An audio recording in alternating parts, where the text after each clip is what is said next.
Months later, Steve Deace is a native Iowan who has outlined his opening odds for each of the 2016 candidates if the Iowa caucuses were held today. Steve is the author of the book, Rules for Patriots, How Conservatives Can Win Again. And Steve, as always, we appreciate you taking time out to join us here on America's Forum. Good to see you guys again. Appreciate it. Well, Steve, it looks like there are going to be a whole lot of Republicans running and maybe not too many Democrats. How would you set the field? How many total Republicans do you think we'll see, and how many on the Democratic side? I think there's at least 15 Republicans that would like to run. Now, I don't think all of them will, but it wouldn't surprise me if more than half of that number did.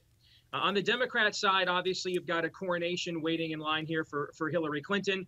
Then you have Governor O'Malley, who would like to run, maybe a couple of others as well. But I suspect that what you will see in the Democrat field, maybe Howard Dean wants to run. What I suspect is you're going to see a glorified coronation on the Democrat side. And then I think the Republican side, guys, is going to be a battle royale, an absolute free-for-all, and I can't wait for it. Well, in 2012, you correctly predicted the top 5 finishers in order in the Iowa straw poll. So we want to know, what's your secret?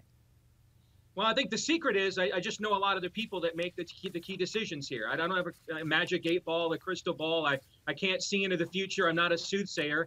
It's just a matter of good old-fashioned journalism, working sources, and then listening to what people are actually telling you and not trying to actually create news based on what you want the truth to be. And that's why I'm telling you folks right now, believe me when I say this, everybody is underestimating Dr. Ben Carson at their own peril. I just emceed an event for the largest conservative group in Iowa 2 weeks ago, and he was the featured speaker. It was maybe the largest crowd I have ever seen of Iowa activists at one event ever. And absolutely, they loved him, no doubt about it. He is going to be much more of a force than even I thought he was going to be. Well, now you're making news here based on what you saw with Dr. Carson, who has been a frequent guest on this program. A guest with us yesterday to open our program was former Arkansas Governor Mike Huckabee. You supported him early back in 2008. Are you inclined to support Huck again, and what are his odds this time around? Well, I think Mike, to borrow a betting term, is the morning line favorite going in and should be, and I count him as a friend. But in this election, a lot of us that consider ourselves grassroots conservatives, JD, we really think this is an existential crisis moment for the country.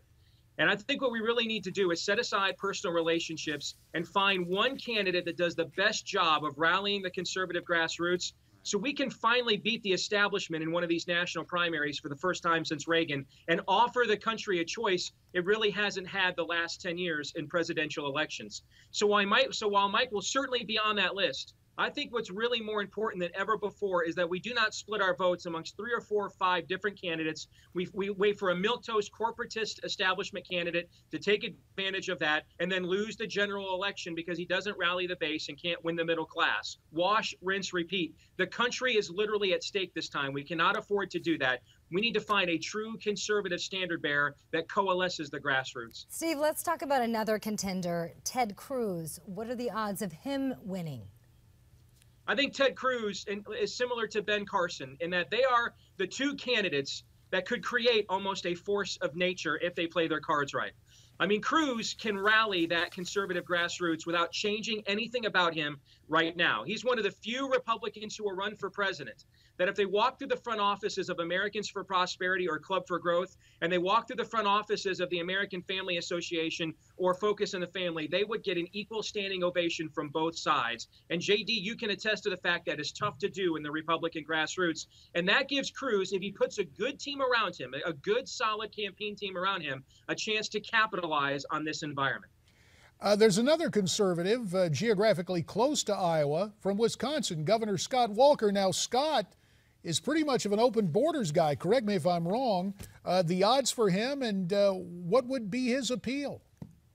I think Scott Walker, if we had a party establishment that didn't hate their base and therefore was bound and determined to shove Jeb Christie down everybody's throats, Scott Walker would be a George W. Bush kind of candidate. He's conservative enough in some areas, to win some conservative support.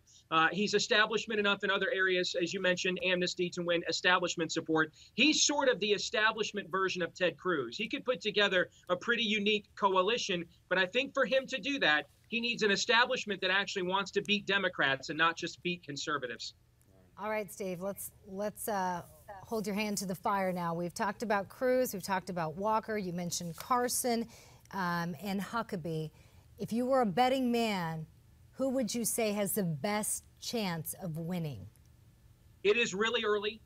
I know a lot of people like Bobby Jindal a lot more than I think a lot of national media realize. But if I had to guess right now, about 15 months before, 14 months before the caucuses, I would predict the winner of the 2016 Iowa caucuses will be one of the men you just asked me about.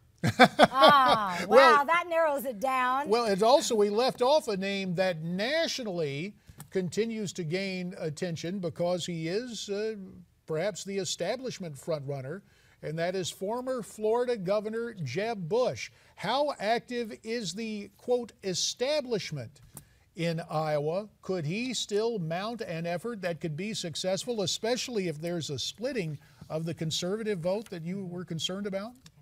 The establishment vote in the Iowa caucuses is always between 18 to 25%. Doesn't go any lower than that, any higher than that.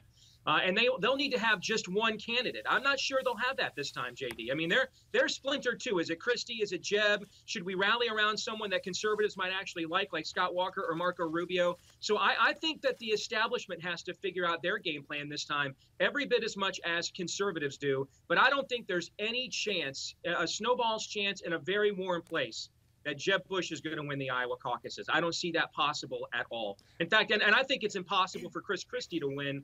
And so if I think it's impossible for Chris Christie to win, I don't see how Jeb Bush wins the Iowa caucuses. I don't. 30 seconds left. Another Floridian. If Marco Rubio does a mea culpa and resigns from the Gang of Eight, does he have a prayer? Yes, a prayer. He's still young. I don't know that this is the year for him, but other than amnesty, his record is pretty much as conservative as Ted Cruz on all the other issues, which is why I don't think conservatives will kick him overboard permanently. But I don't know there's a big enough mea culpa for this cycle to overcome being the face of the Gang of Eight. We shall see. Fair enough. Steve Deace, we'll have you back again. The name of Steve's book, Rules for Patriots, How Conservatives Can Win Again. And there is more to come on America's Forum following this Newsmax Now update.